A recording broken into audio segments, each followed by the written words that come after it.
పొద్దుమాపు నిద్రమాని చేత సెల్లు పట్టుకొని సాటుకు పీటేసుకొని ఎవరితోటి మాటలే మాటకారి రేవతి నీ ఫోనుడున్నోడెవ్వడే చెప్పవే ఆ సంగతి పల్లె పాటలల్లెటోడ కలుపుగోలు మాటలోడ మందిని నవ్వించెటోడ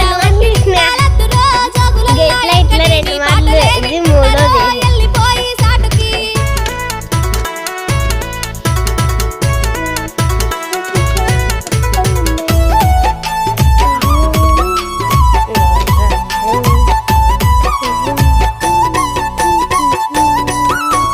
గుండెలో కొలువైన దానా గొంతులో పాటైన దానా మనసులో దాగున్నదానా కూడిపోదామన్నదే నా ఈడు నీతో రేవతి 100 ఏళ్ల బంధామున్నదే ఒప్పుకుంటే నీమది రోజుకో నిన్న